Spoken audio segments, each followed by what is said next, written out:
सोलापूर शहरातील कुमठे येथे लोकशाहीर अण्णाभाऊ साठे दलित वस्ती सुधारणा योजना अंतर्गत झालेल्या ड्रेनेज लाईनच्या कामात मोठा भ्रष्टाचार झाल्याचा गंभीर आरोप सामाजिक कार्यकर्ते रोहित लालसरे यांनी केला आहे. 2020 मध्ये पूर्ण झालेलं काम 2023-24 मध्ये पुन्हा नव्याने करून दाखवत कोट्यावधी रुपयांची लूट केल्याचा दावा त्यांनी यावेळी केला आहे. या प्रकरणी नेमलेली चौकशी समितीचा अहवालही 9 महिन्यानंतर सादर झाला नाहीये. उलट तक्रारदाराला धमक्या आणि मानसिक छळ सुरू असल्याचा आरोप होत आहे. कुमठे प्रभाग क्रमांक 26 मधील सिद्धार्थनगर शेजारील आनंदनगर येथे 2020 साली अण्णाभाऊ साठे दलित वस्ती सुधारणा योजनेअंतर्गत ड्रेनेज लाईन टाकण्याचं काम पूर्ण झाल्याचे सांगितलं गेलं, पण प्रत्यक्षात काम अपूर्ण आणि निकृष्ट दर्जाचं होतं. मात्र धक्कादायक बाब म्हणजे 2023-24 मध्ये याच ठिकाणी पुन्हा नव्याने ड्रेनेज लाईन टाकल्याचं दाखवून कोट्यावधी रुपये कागदपत्री खर्च दाखवले गेले. प्रत्यक्षात काम दुसरीकडे केलं की एकूणच केलेलं नाही असा गंभीर आरोप सामाजिक कार्यकर्ते रोहित लालसरे यांनी केलाय. 2020 मध्ये काम पूर्ण झालं होतं, 2023-24 मध्ये पुन्हा त्याच जागी काम केल्याचं दाखवून ठेकेदार आणि अधिकाऱ्यांनी खोटी बिलं बनवली आहे. शासनाचा निधी लुटलाय, आम्ही तक्रार केली, चौकशी समिती नेमली गेली, पण 9 महिने उलटले तरी अहवालच सादर झाला नाहीये. उलट मला धमक्या येत आहेत, मानसिक त्रास दिला जातोय. रोहित लालसरे यांच्या तक्रारीवरून 10 मार्च 2025 रोजी 3 सदस्यीय चौकशी समिती नेमण्यात आली होती. यात सहाय्यक अभियंता दीपक वसंत राजपूत, लेखापरीक्षक रामचंद्र पेंटर आणि परशुराम बोमकंटी यांचा समावेश होता.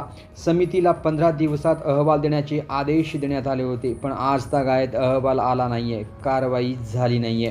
पावसाळ्यात रस्त्यावर पाणी साचतं, डासांचा प्रादुर्भाव वाढलाय, आम्हाला न्याय हवाय असा सूर आता उमटू लागलाय. हा संपूर्ण प्रकार दलित वस्ती सुधार योजनेतील निधीच्या दुरुपयोगाचं आणि शासकीय यंत्रणेच्या निष्क्रियतेचं उघड उदाहरण मानला जातोय. आता प्रश्न उपस्थित होत आहे की सर्व पुरावे असतानाही कारवाई का होत नाही?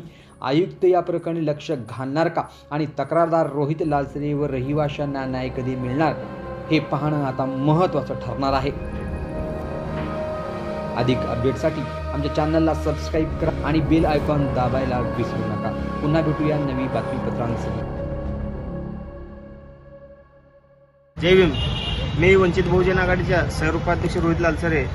मी प्रभाग क्रमांक 26 सिद्धार्थनगर कुमठे येथे राहत असून त्या ठिकाणी अनेक भ्रष्टाचार झालेले आहेत.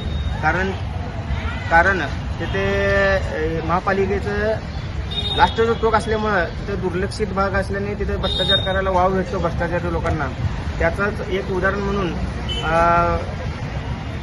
मी एकाच कामाचे 2 बिलं या संदर्भात ड्रेनेज कामात तक्रार दाखल केली होती आणि पुरवणीशी सादर केली होती आयुक्त साहेबांकडे.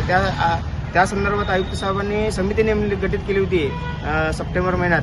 15 दिवसाच्या आत अहवाल देण्यासाठी सांगितले होते, परंतु अद्याप काय अहवाल प्राप्त नाही आणि वारंवार मी चक्रा मारतो समितीसमोर, तर ती कुठलीच दखल घेतली नाही. बुधवारी या, उद्या या, परवा दिवशी या, आयुक्त साहेबांपाशी सादर करतो असं म्हणून आता जे 3 महिने उलटून गेले तर ते अहवाल देण्यासाठी टाळाटाळ करत आहेत. याचा अर्थ असा आहे की त्या संबंधित जे कर्मचारी अधिकारी आहेत जे भ्रष्टाचार केलेले आहेत त्यांना पाठीशी घालण्याचं काम यातून दिसून येत आहे. दुसरी गोष्ट, आमच्या इथं आता दलित वस्ती सुधारणा योजनेअंतर्गत रस्त्याचे काम चालू आहे, काँक्रिटीकरण सिद्धार्थनगर कुमठे येथे. त्या कामात अगोदर पाईपलाईन टाकायच्या ऐवजी पिण्याची पाईपलाईन टाकण्याऐवजी तिथे रस्ता करण्याचे काम चालू आहे.